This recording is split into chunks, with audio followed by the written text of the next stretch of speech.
Bonjour les amis, j'espère que vous allez bien. Alors c'est juste pour apporter quelques éclaircissements par rapport à ceux dont les numéros de dossier sont très grands. J'ai remarqué que vous m'écrivez beaucoup plus en inbox pour me demander, pour me présenter vos numéros de dossier et me demander si vous avez une chance. Sachez très bien, je pense l'avoir déjà expliqué, les chances ce n'est pas moi qui les donne. Les visas, ce n'est pas moi qui les donne. Je vous explique le procédé. Comment cela se passe.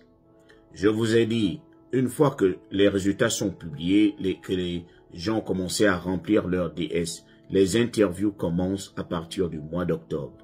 Et tu ne peux avoir ton interview que si tu as déjà rempli ton formulaire DS 260. Et une fois que tu as rempli ce formulaire-là, tu dois attendre que ton visa soit disponible. Et je réitère, tu dois attendre que le visa soit disponible. Et le visa ne peut être disponible que par le fait que le système, il y a un visa bulletin. C'est comme un journal que le département d'État sort chaque mois.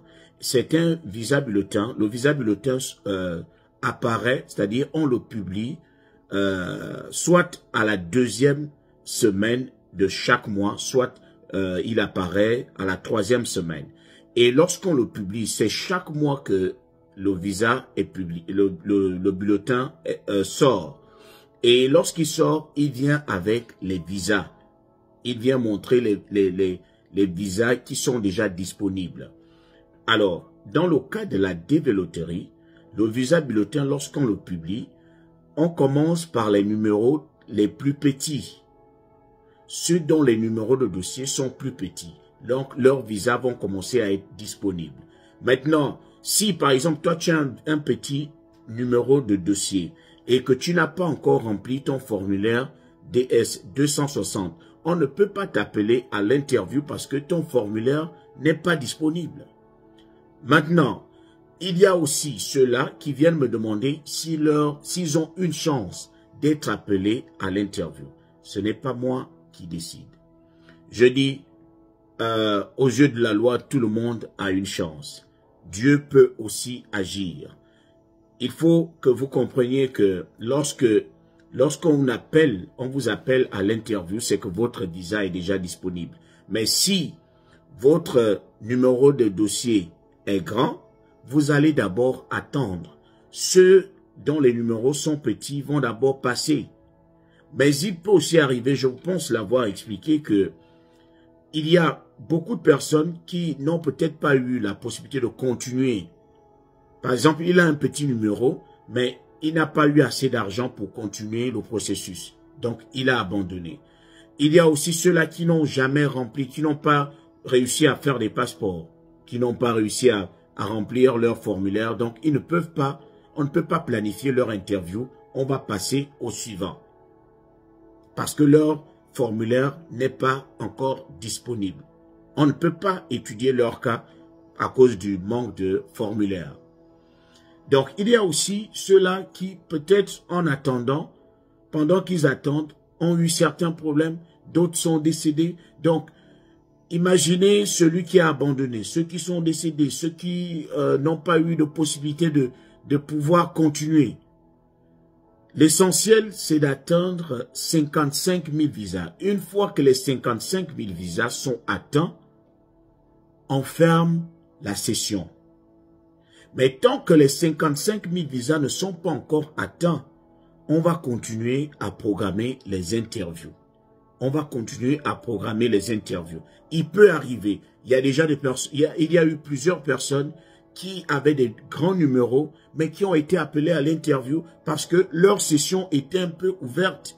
Il y avait encore des visas disponibles.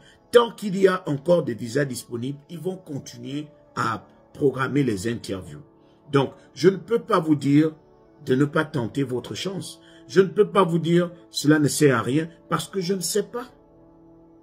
Je ne sais pas comment la session sera. Il peut arriver que avant même septembre prochain, c'est-à-dire sur prochain même, avant le 30 septembre sur prochain, pas celui qui arrive là, peut-être que les visas seront épongés. Donc, on ne va plus appeler les gens. Une fois qu'on a atteint le quota, on n'appelle plus les gens. On ne programme plus les interviews. Mais tant que le quota des 55 000 visas n'est pas encore atteint, on va continuer. On va continuer à programmer les interviews. Il peut arriver qu'on tombe sur toi alors que ton numéro de dossier est à 85 000. On ne sait jamais. Mais comme je ne peux pas vous dire d'attendre, je ne peux pas aussi vous dire de vous lancer, je préfère que vous-même vous décidiez. Je ne prends pas les décisions pour les gens. Mais je vous présente la situation telle qu'elle se présente. Je ne peux pas inventer parce que ce n'est pas moi qui organise le jeu. Je vous explique seulement. Donc, ne cherchez pas à me convaincre. Ne cherchez pas forcément à vouloir un avis favorable, que je vous dise c'est bon, et après ça ne marche pas. Mais la seule chose sur laquelle je reste ferme, c'est la procédure, comment ça se passe.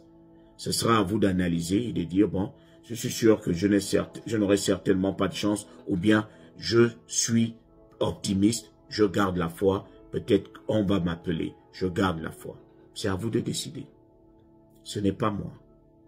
Je sais que beaucoup posent cette question-là parce qu'ils se disent aussi, moi je n'ai pas envie de dépenser de l'argent, je peux avoir quelqu'un pour me remplir le formulaire, je paye des centaines de mille et après on ne m'appelle pas. Ça, je vous comprends entièrement. Je vous comprends sincèrement. Vraiment, je vous comprends. Je sais à quel point ça peut être affectant, ça peut être touchant d'être sélectionné et de ne pas être appelé. Je vous assure, je me mets dans votre chaussure. Je sais à quel point vous avez mal. Je connais les personnes qui ont été sélectionnées mais qui n'ont jamais été appelées. Je connais même des personnes qui ont gagné à la développerie 2019-2020 qui n'ont jamais passé des interviews à cause de cette pandémie de Covid à l'époque. Ces personnes, j'en avais même reçu une qui m'avait posé la question à quel moment on va l'appeler. Et c'était en 2024 que la personne m'a posé la question parce que la personne attendait toujours avec espoir. Attendait toujours que le gouvernement et le département d'État américain décident d'aller les racheter. Normalement, c'est un système qu'on devrait améliorer.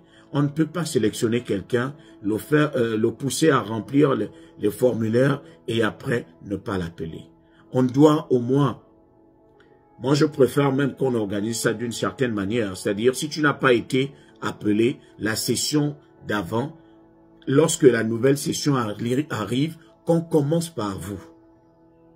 On ne peut pas me sélectionner. J'ai la joie d'avoir été sélectionné. Il y a l'autre qui n'a pas été sélectionné, mais l'autre a déjà même oublié la douleur. Mais moi, je continue la route, je continue le combat, mais on me dit que qu'on ne va pas m'appeler. C'est tellement blessant.